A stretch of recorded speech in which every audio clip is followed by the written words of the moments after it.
Hey guys, and welcome back, Quality Shot Tennis. Today we've got Dimitrov taking on Dimitrov in the quarterfinals of Monte Carlo. How are you guys doing? I'm going to be doing two matches back to back. So we got Dimitrov Dimitrov, and then we've got the battle of Musetti versus the Monte Carlo King, Tsitsipas, all one-handed backhand face-off.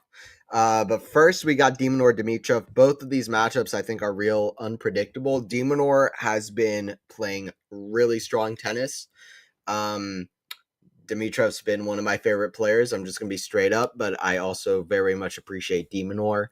Both these guys can have some great shot making. I'm taking Demonor in 3 sets. Let me know what you guys think. I think Demonor's been an underrated component of the tour on a clay court. So I'm going. I was going Eros. I'm going Demonor. All right.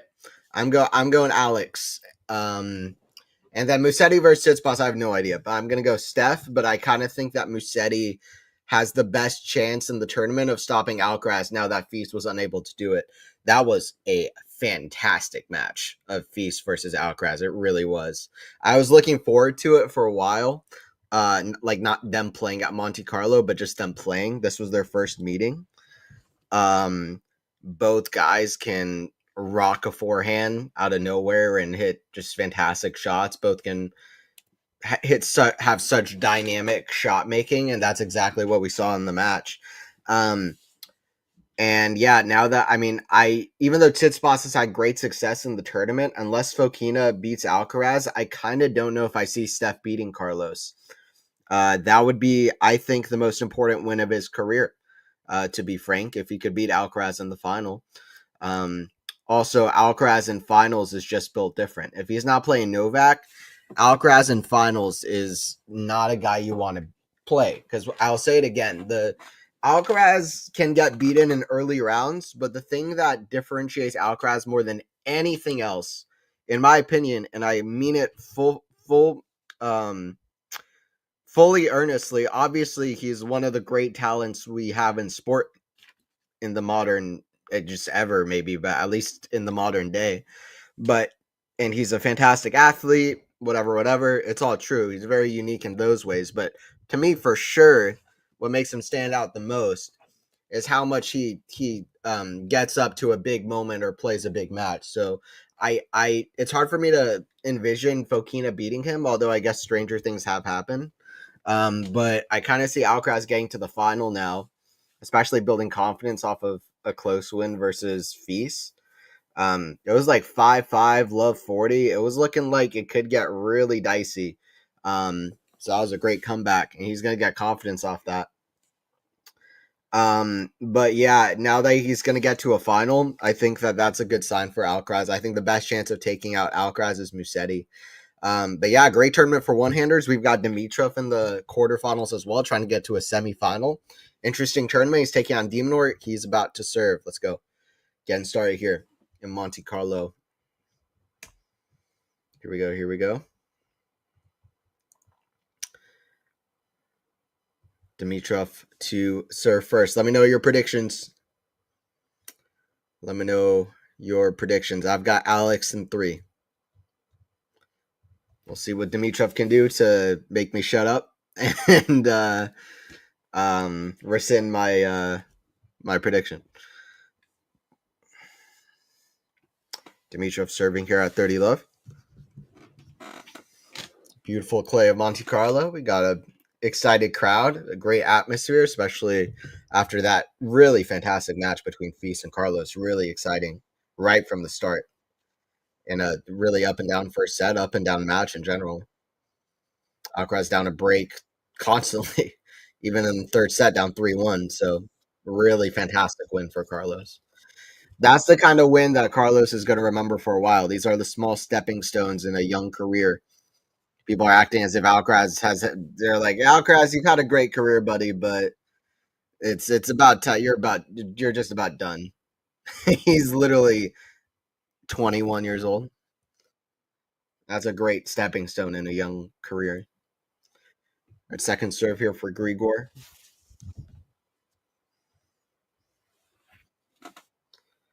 Backhand Dimitrov goes to the forehand of Dimitrov. Forehand of Dimitrov goes to the backhand of Dimitrov. Forehand Dimitrov inside out goes to the backhand slice of Dimitrov. Back and down the line from Dimitrov. Forehand Dimitrov way back behind the baseline. Still misses it deep. 30 all. Dimitrov will make you hit a lot of balls. He'll make you hit ball after ball. He's an absolute freaking ball machine, dude. And he will make it tough. Like, he's such a complete player now, Alex. And he knows how to move on a clay court and play on clay. It's insane how good Dimitrov is on every single surface. Forehand inside out to the backhand of Grigor. Dimitrov shots falling a little bit low, but that's a great defense to offense shot from Alex. Now a slice cross court. Backhand slice for a lob. Volley put away. Dimitrov has an early break point. That forehand, maybe Dimitrov left a little bit too much space, and it gave some extra pep in his step for Dimitrov, who shot a big forehand cross court. But defense to offense is Diminov's bread and butter.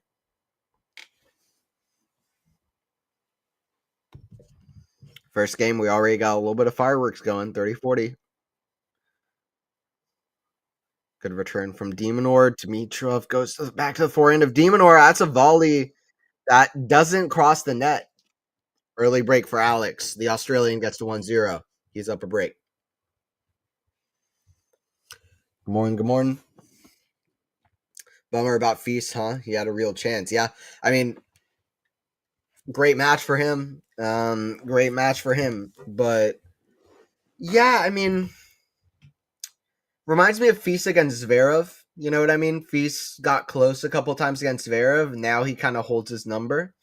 Might be a good building block for Feast. It's just the first time he played Carlos. It's not beyond my imagination that Feast could beat him, if not the next time they play, the next time after that, maybe the next couple times after that. You never know. Like, it's a good stepping stone, you know, to win the first set of your head-to-head against Alcaraz is a big moment, especially in the fashion that he did. You know, actually got up to a double break as the first 3 games of their head-to-head. So on clay, like that's a good moment for Feast. So obviously would want a different result though. I agree with you. He got close. He should have put it away. I mean, also up 3-1 in the third set, gave away that break at 3-2 too easy. That's where I knew that things were going to get dicey. Like 5-5 love 40, I was like, Feast still has a chance in the third, and then he, you know, was doing well. But yeah, you just would start overhitting, especially on the forehand in that third set. Not going to be good enough. Especially against Carlos, because Carlos doesn't overhit on the forehand. He hits, right? He doesn't overhit. He hits. He hits big and he makes it. What's overhitting to other players is not overhitting to Carlos Alcaraz. I assure you of that. He does not overhit. He hits. Forehand Dimitrov goes to the forehand of Dimitrov. Forehand Dimitrov inside out to the backhand of Dimitrov. Backhand Dimitrov goes to the backhand slice of Dimitrov into the net. 15 all. Up 3-1 exactly. Yep. Feast on Clay is a great show. Feast in general is a great show. I almost wish I put Feast higher in my entertainment value rankings that I put out. Like I put him really high, but I think even at the time I wanted to put him higher. But I think maybe it's like personal bias. I really like watching Feast play. Just his strokes are very like eye pleasing to me. He's a great talent. He's one of my favorite players. I'm not gonna lie, Feast. So yeah, I was also a little bit saddened by the fact that, by the way, Dimitrov not really running a lot for that shot, and he looked a little bit slow to get to that shot that gave Demonor the break point the last game. So we'll keep an eye on that. He hasn't had, you know, easy, simple straight set matches to get here, and he's hopefully Dimitrov's at 100 in this match. Demonor surely looks like he is. Demonor obviously a little bit younger as well compared to Grigor. Although both players have loads of time left if their body holds up. Their bodies hold up. Fokina is my Cinderella from Monte Carlo this year. Vamos. Vamos, vamos. Yeah, Fokina, my guy. Interviewed him one on one in Atlanta last year. Super nice guy. Um, Funny guy. And talented guy. And yeah, second semifinal Monte Carlo, turning into a success event. 40-30 for Dimitrov. Something Dusan Lajovic has not done after he got to the final play Fabio Fognini. I don't think he's made a semifinal. So good for Fokina to actually back it up a little bit. Right? Good forehand hitting from Dimitrov. I was trying to think maybe I should have picked Alex in 2 sets. But yeah, I feel like maybe my gut feeling is that Dimitrov is just playing a little bit of a higher level in general than Dimitrov in this tournament so far. I'm not gonna lie. That's kind of how I feel. That just misses from Dimitrov. He's still in the hunt, early stages. Things can turn. I know for myself, the way I play in the first 4 or 5 games of a match are completely alien to how I play for the rest of it. And that is something that I need to change because I suck in the first 4 or 5. I'm so bad in the first like 4 games of a match, and then I turn it on. So um hopefully ATP players are better than I am in general. But um things can turn quickly. You never know. The way the match starts is not necessarily the way the match is going to go, but definitely looks like Demonor is with the advantage early on already.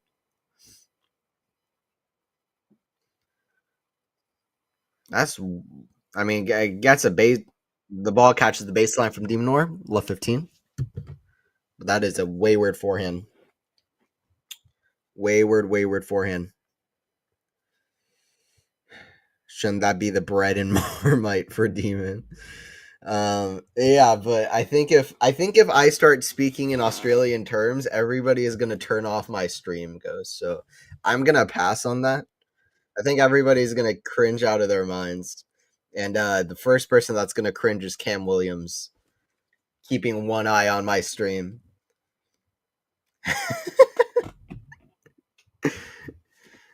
Is like is Cam is like, bro, you're not using the terms properly. And then I just get dejected out of the tennis commentating community. So I'm gonna pass. That's a double fault from Dimitrov, 15-30. Closing out deciding sets, perhaps the hardest thing in pro sports. Feast was definitely under immense pressure. Carlos is one cool customer, so good. I mean, Carlos is just the best, man. Our sport is so good for Carlos, like to have Carlos in it. I mean, I'm just gonna be honest. I'm excited to have Yannick back. I really want the Yannick versus Carlos matchup. But yeah, I think right now Carlos he is showing that the new generation has very unique, fresh, exciting things to show. Like Alcaraz is doing things that arguably we've not arguably that we've never seen on a tennis court before. And that essentially that's what you want out of a new generation of players, right? Um you want the game to keep evolving, changing, getting better.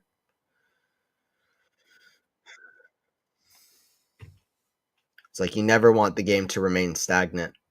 Um, I mean, the way that Steph Curry revolutionized basketball with the 3-point shot, Alcaraz might be doing the opposite in tennis with the drop shot. You know, um, he's definitely already made more and more players hit that shot, and it makes a lot of sense, honestly. So we'll see what happens, but you want a talent like Alcaraz keeping things fresh within the confines of the tennis court. Breakpoint dose. It's gonna be out from Dimitrov.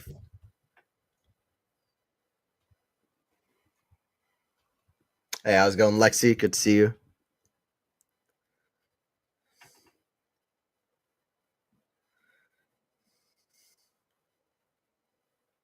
Oh, Dimitrov is moving real gingerly. That's not a good sign. 3-0 for Demonor early. I'm kind of worried about Dimitrov. He's not been Uh, a foreign to a, you know, to an injury. Anyway, Demonor playing well, 3-0, hitting this forehand really well. Grigor already behind. Wait, when was the entertainment value ranking? Is that the one where you went through like 100 players? Yep. Went through 100 players, ranked the top 50 ATP pros and 50 others that I chose. Um, just my, it was all me. I didn't have a, I didn't have a, what's it called? A room of people deciding it. But it was fun. Um, but yeah, watching Feast, I'm just like, he's one of the most entertaining to me. But that's also maybe personal bias. I don't know. That's why that is like almost impossible to make a list about. I want to make more rankings though. I'm gonna try to keep going with the. I started making a ranking of big three matches. I'm gonna keep that up. I wanna finish that. I did like 40 of them, and then I need to rank the last like 110. Some folks are suggesting that Monte Carlo is a bit of a flop this year. I disagree. No Sinner, Joker out, Medi out early. What's your take on that? I mean, I couldn't disagree more. I'll be the first to say that a tournament sucks if it's going badly. Like I've said that on multiple occasions. This tournament is not flopping at all. Um, I've been more excited about this tournament than a tournament in a while. And if you want to know why, part of the reason why is that it's 1 week. I don't get bored out of my mind in the first few days of the second week. You know, uh, like it's one tournament. We got great matches day after day. The pros aren't complaining. It's just a good time. And I think we're getting great matches. I mean, listen, if you don't think Musetti versus Tsitsipas on clay is a great match, that's on you. If you only want to see Djokovic versus Nadal, then I mean, have fun for the next 25 years as we get absolutely amazing matches between really talented young players, like Sinner Alcaraz and other stuff. Like we can't live in the past. I mean, these guys are only going to get better and better. And even just in this next match, Musetti versus Tsitsipas is going to be an absolute firecracker of a match. Feast versus Alcaraz. If you didn't enjoy that, then you're going to have a hard time of it in the next couple decades. The thing about sports is it keeps moving. So, yeah, I mean, Djokovic is out, but he lost, right? He said it himself. He didn't play well. The best players win. To me, that hasn't even been a thought that's come to my head. I've been more excited about this tournament, honestly, than I have about a men's tournament in a while. I'm not gonna lie, like for in a long while. I think it's been fun. I think we're getting good matchups. I think it's been unpredictable. And I think that is exciting in itself because we have high level players that are contesting. Like I could see Lorenzo Musetti winning this tournament, honestly. And that's exciting to have.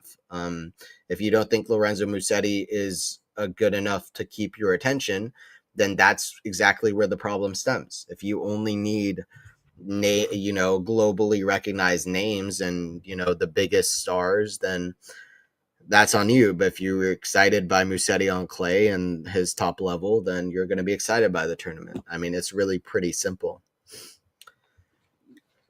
How are you doing, Lexi? Kazakina is an Aussie now. What do you think about that? I was so surprised. The first time I saw that was on April Fool's Day, and I could have sworn it was an April Fool's joke. That's the problem about that holiday. It's basically like the wolf who cried, the boy who cried wolf. Yeah, I mean, what are my thoughts about it? I don't know. I was surprised. I don't really have many thoughts about it, but I think that I mean it's definitely a lot of Russian players have chosen Kazakhstan, but I think that's a pattern that we're going to see hold up as we see countries having terrible regimes and the Russian players aren't allowed to play. Like that makes sense to me. Weird, right? Dasha the Aussie, but very weird. It surprised me. Yeah, I agree. Glad Alki won. Yeah, I was just excited watching that. But I was happy about Alcaraz getting out of that 5-5 love 40 as well. I'm glad that he's in 3-1. He's able to show he can still be real clutch. Jesus Grigor, at least pretend like you want to win, bro. I kind of think it might not be 100%. What do you think? Why did Dasha change her flag? What is wrong with her old one? Well, yeah, it's the Russian. I mean, it's just the Russian regime that's going on right now, right? And yeah, that's true. Russia is not a safe place for people who of a certain sexual orientation, which is always so stupid. That anybody would ever care what somebody's sexual orientation is. Period. Word, lots of young talent out there. Fonseca, Menzik, Feast, maybe Impechi, Paracard, Learner, Tien, crazy packed ATP right now. Yep. That's what I think. Like Indian Wells in Miami showed, the talent of some of the young guys right now, like Draper and Menzik. I think Monte Carlo is just another extension of that. Like the ATP tour, I think, is finally starting to find its footing a little bit. If people don't see it, they don't see it. It's not my problem as a big tennis fan to say, like, if people are saying, like, where is so and so when the level's only getting higher, it's like you're going to be left behind. So that hasn't even been a thought that's come to my head. Like Draper and Indian Wells has played higher level tennis than Djokovic has since the US Open since the ATP finals in 2023. Outside of maybe the Olympics final, where Djokovic played Alcaraz. Like the level is only getting higher and higher. If you're looking for specific names, you're going to miss it. It's 5-0 for Dimitrov. Dimitrov really looks out of it. He does look like he kind of doesn't even want to win it. Bagel for Dimitrov? Yeah, I think so. It's possible. You can't say bagel for like Dimi in this matchup. I know you mean like bagel against Dimitrov, but it's like these guys. Dimi can be a shortened version of either of these guys' names. You're just confusing the shit out of me. Grigor is always like this, so disappointing. Yeah, he's got so much potential, right, Lexi? But he doesn't seem to perform on it. Often late stages of big tournaments when you start to feel like he has a chance. It is disappointing. Here's a tough one. When all is said and done, who'll have had a better career, Feast or Draper? Feast. Feast. In my mind, it's Feast. To me, it's not tough. I think Feast. We'll see. I like both guys, but I think Feast. Feast was so earlier, almost, but not quite. I know. Hope Jack can stay healthy. That's my biggest concern for him. Yeah, what is my biggest concern for Jack?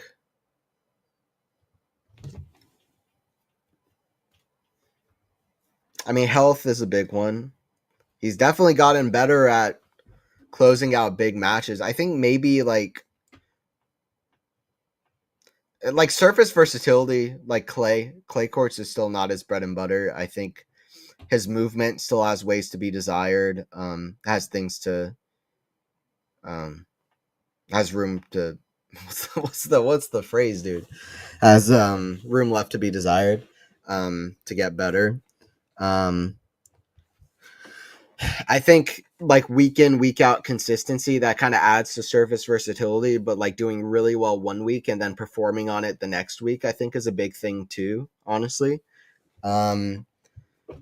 With Feast, like I've been high on this guy from the get-go. Like I think this guy, I'm just really excited about Feast. I haven't been that discouraged by that Alcaraz match. Like I'm only encouraged. I think this is a guy that's going to pose a lot of problems for every player in the future.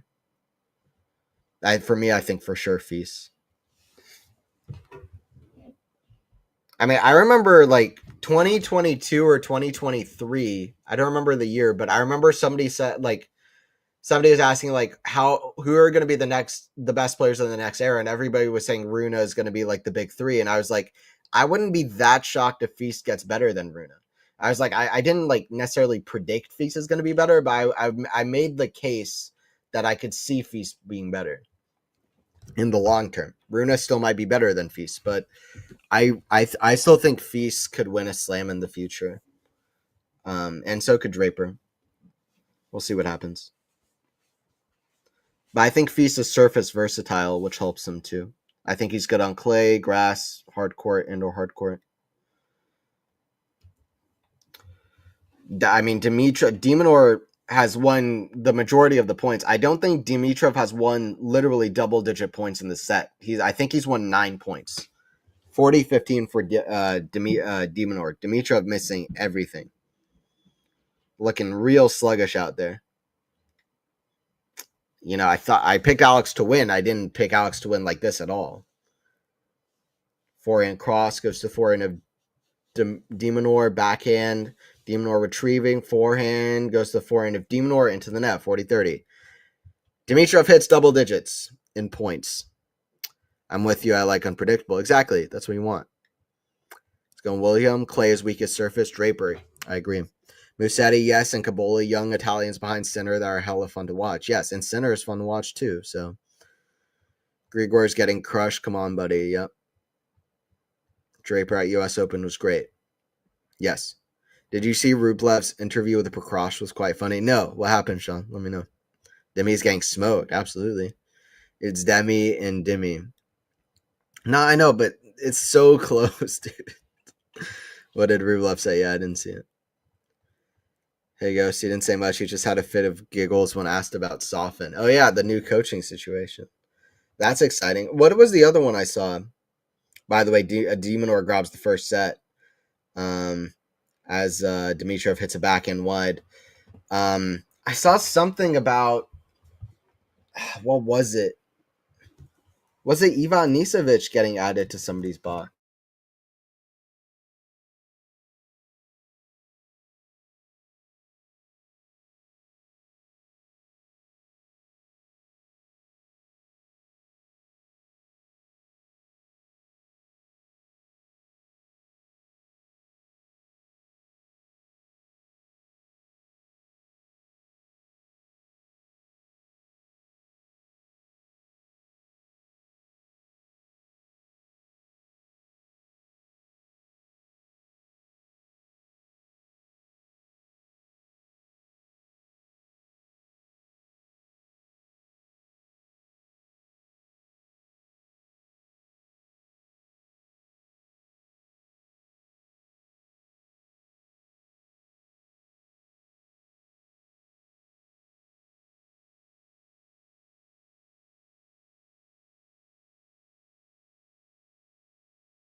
Dang it.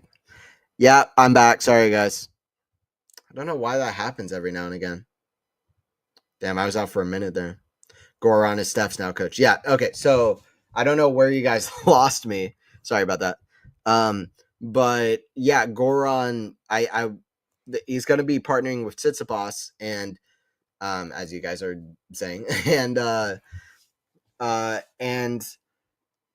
it's going to be after Roland Garros. But I'd expect that Tsitsipas' best chance of winning a slam would be at Roland Garros. So that slightly surprised me. But Tsitsipas is playing well. He's rolling with good momentum. So, yep, I'm back. Thank you, Lexi, Ghosts. And sorry. Hello, Matthew. Is Dimitrov taking advantage of Dimitrov being fatigued like he did Medvedev? Yes. Yes. The answer is yes.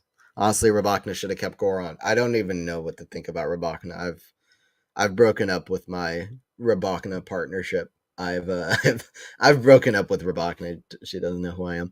I've broken up with the Rybakina support team that she's gonna win every slam for. Like, I'm always picking Rybakina to win every slam. I'm like, what's she gonna do next? At this point, I have no like expectations. Not to be negative. Like, I still think she very much can succeed. I just need her to show that to me. I don't know what she exactly needs to do that, because like, I think when she's playing at her best, I've said this before, I really think at her best, she is, until Mira Andreeva, I think she had the highest peak of any women's tennis player, including Iga Swiatek. I really think that she had the highest peak on the tour. Now I think Mira maybe does, actually. Or at least in the next couple of years will. But I think maybe already.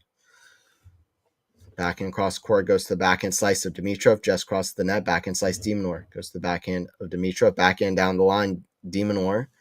Forehand, that's going to go out. This is about to be a golden set or something. Love 40. Demonor is crushing Grigor. Like, Grigor is barely winning points at this point.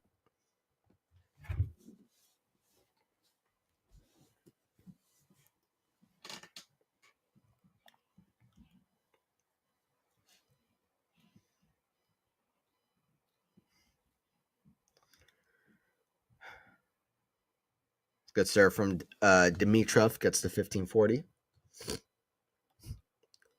Toast and marmalade for Draper. Bread and Marmite for Demonor. Pasta and Alfredo for Fognini. I saw Fognini on Instagram. Like, he kind of was hinting that he might not play that much longer, but it kind of makes sense. He lost, I think, like 0-3 in the first round, but he's just one of my favorite players, so I kind of hope he stays around. Sinner and Alcaraz dominate the slams for this season. Next, after that, Fonseca may join them. Feast, Draper, others may pick up a slam like Cilic did in the Big Four era. I don't know. I don't really agree with the assessment. I think I kind of think that I'm waiting on the Fonseca train, okay? Like, Fonseca has one of the highest ceilings we've seen in a while, just talent-wise, right? And also, he showed up to the big stage against Rublev, first round of Australia. He could be the next, great player. But I think I'm holding off. I'm holding off from the Fonseca train. I'm excited about Menzik. Menzik, I think, has very much slam-winning capabilities as well. Like, I think, and I'm not sure Sinner and Alcaraz like already dominate all the slams now. Like, and I'm not sure that Draper just wins one slam. I'm not sure Feast just wins one slam. I'm not sure Menzik wins just one slam. I'm not sure that, I'm not quite sure what I think is going to happen, but I kind of think that right now, despite Sinner and Alcaraz won the last 5, I personally think that now might be a decent time for another guy to win one. Like Tsitsipas at the French. Like, if he's going to win one, maybe now is the time. Casper Ruud, despite being disappointed by his loss to Poprin earlier this week, like, if he was going to win one, maybe now is the time. Although I guess he hopes that he isn't match point up on Poprin at the French, because we saw what happened this week. Dimitrov's won 1 point in the set. It's 30 love. He's won Dimitrov won about 18 of the last 19 points. That's not the exact statistic. I don't know what it is, but it might be, but he's been like ridiculously dominant.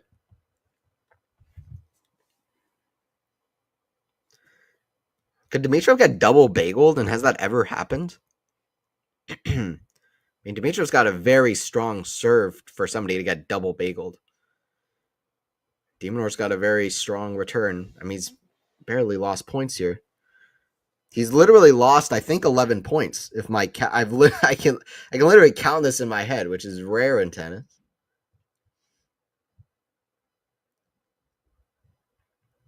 How many points has Dimitrov won?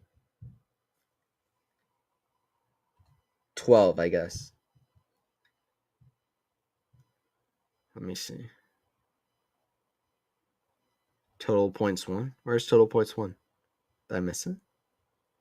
Total points won 12. Dimitrov won 12. It's insane.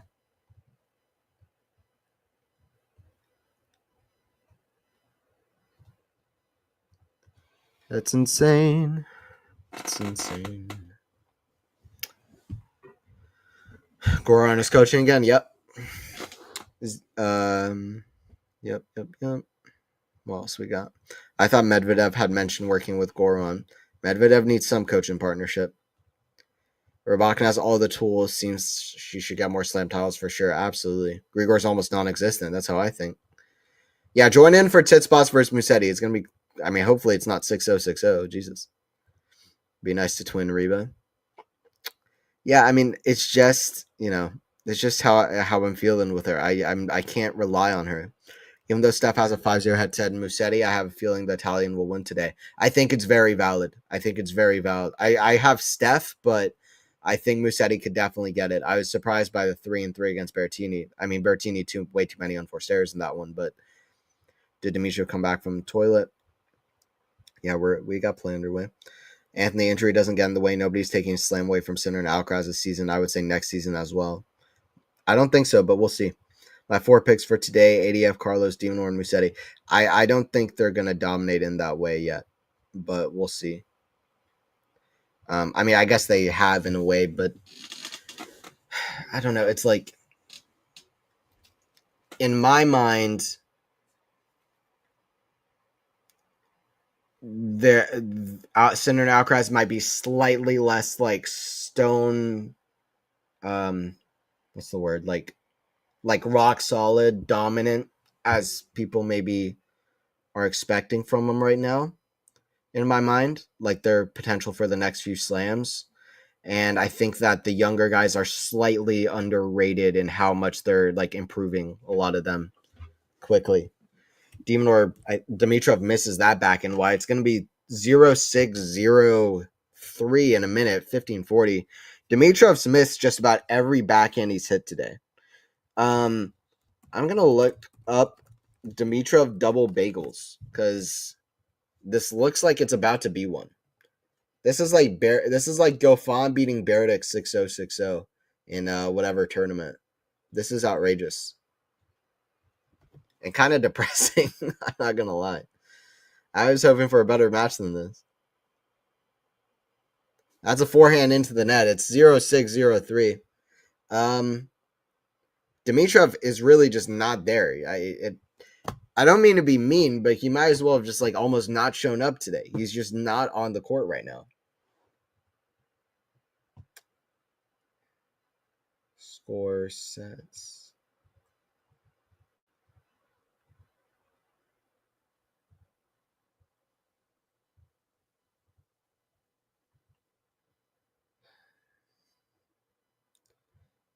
So lost. Okay. So Dimitrov, I'm looking up his matches where he's lost. Yeah, so Dimitrov has never lost 6-0, 6-0, leading back all the way into futures. That's what I expected because this guy just is not.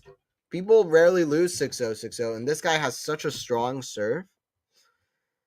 But he lost 6-0 retirement earlier this year in Dubai against Christopher O'Connell. He was very not himself in that match. But yeah.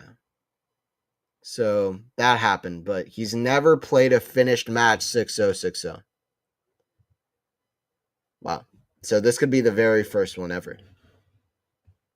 In fact, here's another stat for you. Dimitrov, before that Dubai match, Dimitrov had not lost a bagel set since Australian Open 2018, where he lost a bagel set to Mackie McDonald, and then he ended up winning that match. Not counting that O'Connell match, or in other words, that is the only one where he lost a bagel set and lost the match since the final of Istanbul to Diego Schwartzman, where he lost 6-7, 7-6, 6-0. So, I mean, this is unusual territory for Greek war. I mean, not only is an unusual scoreline for an ATP match, it is especially a quarterfinal of a Masters. This is an unusual.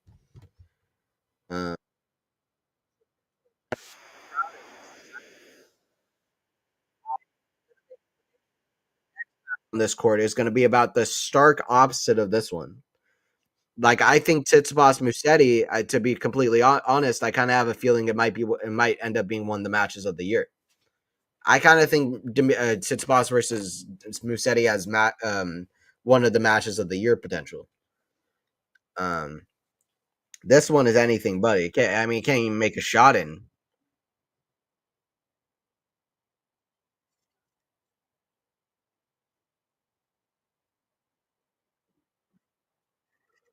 Yeah, Dimitrov not having an easy time.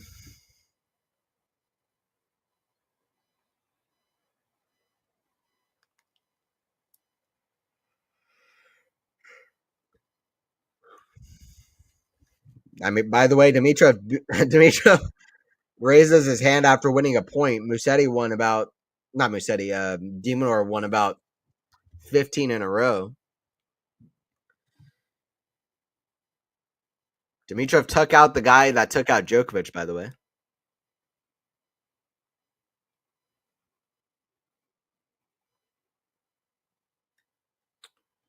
Another example of how important the first game of a match is, by the way. De breaking right away. It's an important sign of momentum all the way up to this point. It's backhand into the net. I mean, Dimitrov's racket just like I don't know. It's like a broken wand in Harry Potter or something. It's just like not. It's just not working.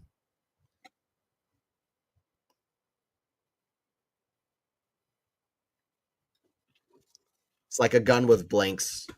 It's just not working.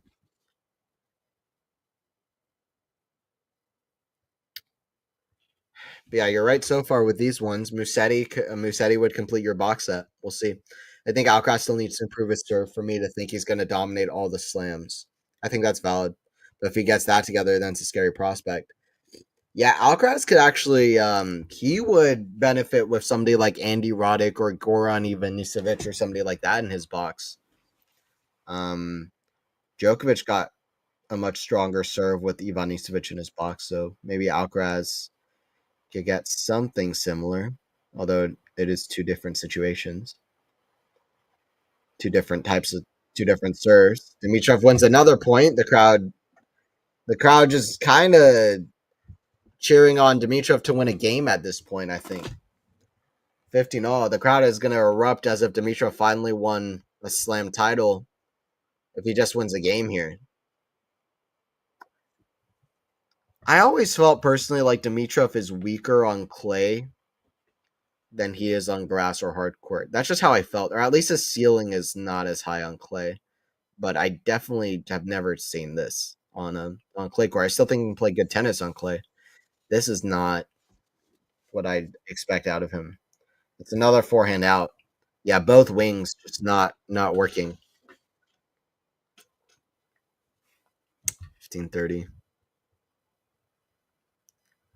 Alex de Minaur, he's playing well. That's true. You got to give some credit. He's definitely playing. He's doing what he needs to do on his side. Dimitrov is not present on the court. His mind is on his next lady friend and taking her for a spin in his Lamborghini. That's savage. Absolute savage.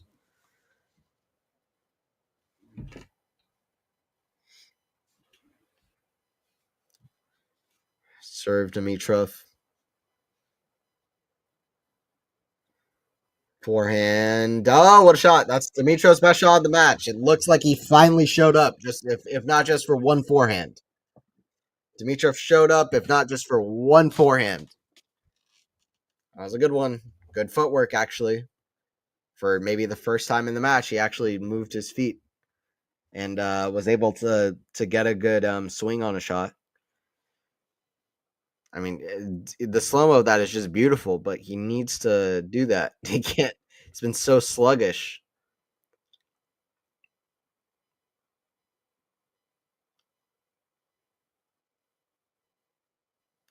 Forehand of Dimitrov goes to the backhand of de Minaur. Backhand of Dimitrov. Down the middle to the forehand of de Minaur. Just stays in. De Minaur doesn't need some luck on his side, too, as he just barely hits the line on that forehand. But credits due or credits due. I mean, de Minaur's played well, but this is, I mean, I'm coming away from this match way more thinking like, why? How did Dimitrov show up like this, and rather than like de Minaur played a great match? But I mean, obviously, you need to give credit where credit's due. I mean, de Minaur's done all he needs to do, and he's been playing really, really well. De Minaur's going to be a tough player to take out. Trying to serve Dimitrov his first ever double bagel. I guess Dimitrov was hungry for breakfast. Going to the bakery. Trying to get two bagels. 6050. Crowd whistling. As if Dimitrov's doing it on purpose, I guess. I don't know. He's not. Because I don't think he would want to be losing like this. By the way, people always make like accusations of match fixing when like a very notable match result that everybody looks at and is like, what the hell happens? But that is the exact opposite of what players would do if they were actually match fixing. Because why would they want everybody to question whether they were match fixing? That's the exact opposite of what you would want. Um, it's like the good liars are the ones that you'll never know were lying. Um, it's like, why would you ever suspect the people that are obviously like where there's obviously something weird? Like, you know what I mean? That's always been my thought process.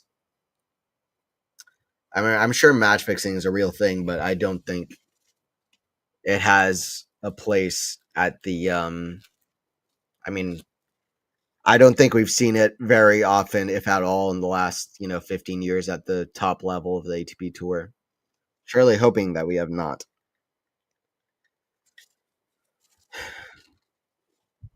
Don't forget to subscribe if you're new, guys. Hopefully, a more competitive match in the next live stream. Join in for Tsitsipas versus Musetti.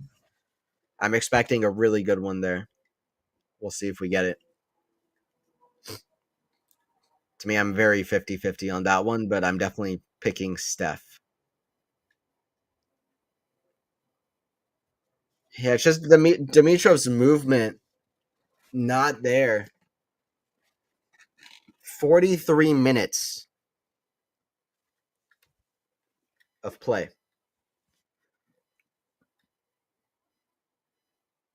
It's a very awkward, short match. I really don't know why Dimitrov has shown up this poorly.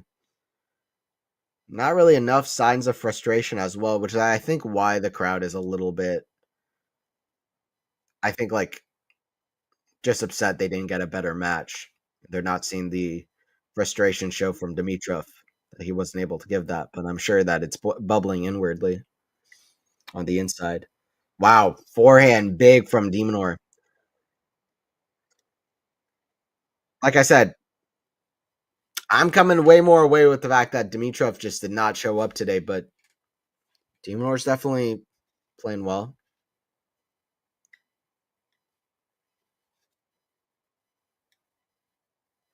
40 love. Dimitrov about to get his first double bagel of his entire professional career in 44 minutes against Alex Demonor. Talking about strange scoreline, strange match in general. Demonor with 3 match points in about 5 minutes. In about 5 minutes and about 50 unforced errors from Grigor. Second serve coming here from the Australian, trying to get to a Monte Carlo semifinal. Take on the winner of Musetti and Tsitsipas. Backhand cross score. That's going to catch the line. I mean, Demonor definitely didn't need luck on his side. Caught a few baselines. This is giving deja vu to me to Goffin beating Beredic. 6-0, 6-0 is not a common scoreline against a guy as good as Dimitrov, who can serve his butt off as well, like Dimitrov. Although on clay, I guess that would be less of a factor. Like, you're more prone to being broken, but in general. Yeah, okay. All right, join in for the next one. That was not really a match. That was a absolute beat. Dimitrov walking off court just didn't really show up at all. Don't know why. Walking off court, he didn't feel like he really showed up. Hopefully, Dimitrov comes back stronger. He's a fan favorite. All right, I'm going to step off. There's nothing to say about that match. Demonor played well, but Dimitrov played, just never showed up. All right, join in for Musetti versus Tsitsipas. I'll see you guys in about 10 minutes.